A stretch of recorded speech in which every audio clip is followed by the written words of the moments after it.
मित्रांनो नमस्कार. स्पोर्ट्स पैसा मराठीमध्ये तुम्हा सगळ्यांचं स्वागत करतो. मित्रांनो,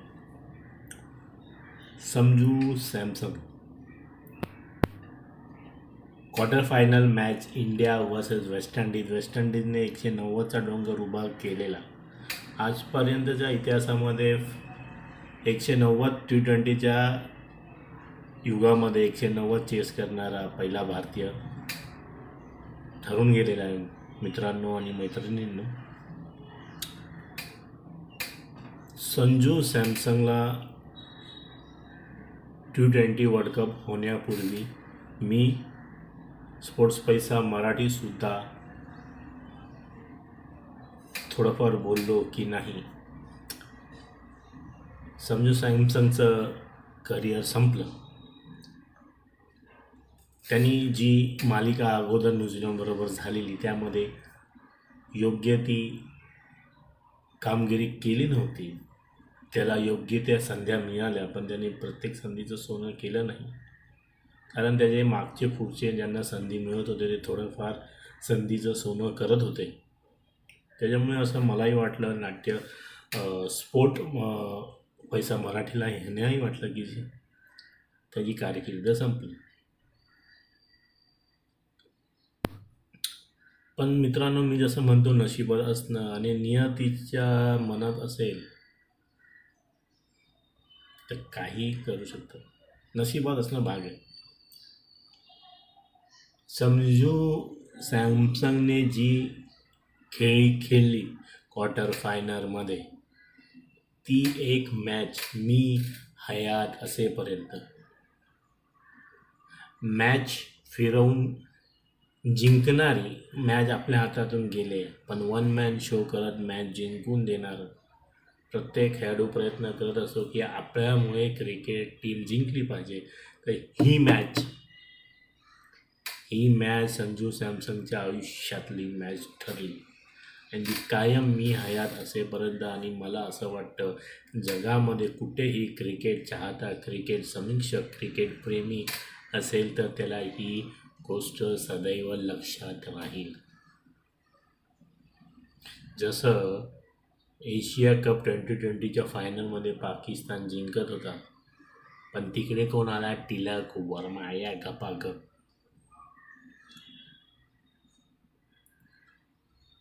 T20मध्ये काही होऊ शकतं मित्रांनो. ते काल झालं.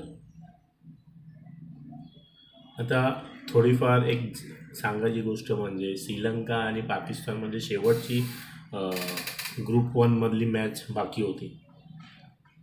पाकिस्तानला फलाना या रनाने जिंकायचं होतं तर ते सेमीफायनलमध्ये जाऊ शकले होते, पण नाही. तिथे आला तो त्यांचा कॅप्टन आणि तो पवन आणि कॅप्टनने खेळत त्यांना जेवढं स्कोअर करायचं त्यांनी केला, पण कॅप्टन जिंकण्याच्या ह्याच्यात होता. शेवटी एक ओव्हरमध्ये 24 रन काहीतरी पाहिजे होते, पण त्यांनी 3 चौके वगैरे मारले, छगे मारले कंटिन्युअसली.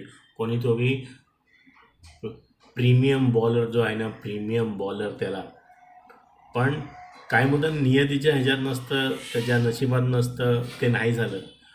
जो बॉल कव्हर ड्राईव्हच्या वरून मारायचा बॉल होता, तो काहीतरी प्रयोग करायला गेला,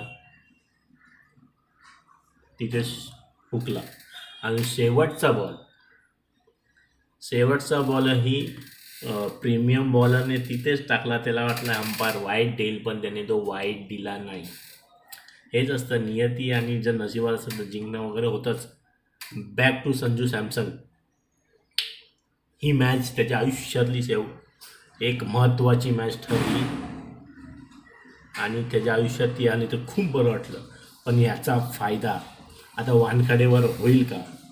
कारण कालची मॅच संजू सॅमसन हे न्यूझीलंडची सिरीज चालू होताना आणि कालची मॅच सोडून अगोदरच्या झिम्बाब्वेपर्यंत संजू सॅमसन हा त्याचा खेळ खेळत नव्हता आणि तो त्याची बॅटिंग लय करत नव्हता. मी अगोदर त्याच्या संदर्भात एक व्हिडिओ पण बनवलेला आहे मित्रांनो. व्हिडिओ असा की प्रत्येक खेळाडूने आपली शैली सोडून दुसऱ्याच्या सांगण्यावरून तू असं खेळ तसं खेळ तसं करू नये.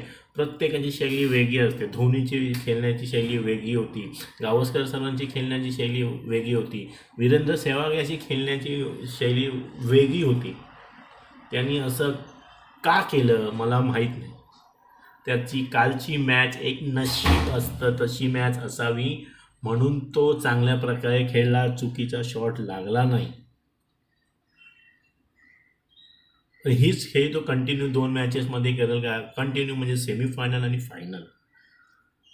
एक न्यूज रिपोर्टर आहे न्यूज 8चा चांगला आहे प्रशिक्षक म्हणून मी त्यांना फॉलो वगैरे करतो. ते म्हणाले कालच्या मॅच सुरू होण्याच्या अगोदर जर इंडिया जिंकते तर संजू सॅमसन सेमीफायनलमध्ये 50 मारेल तरच जिंकेल. त्यांनी जे सेमीफायनलला बोललेले ते क्वार्टर फायनलमध्ये झाले.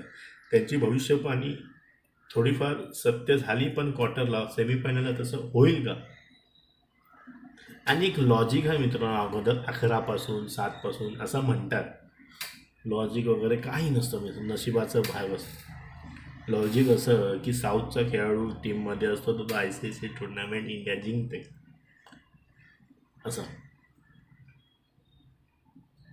संजू सॅमसनला सलाम, त्याच्यामुळे इंडिया सेमीफायनलला आले मित्रांनो.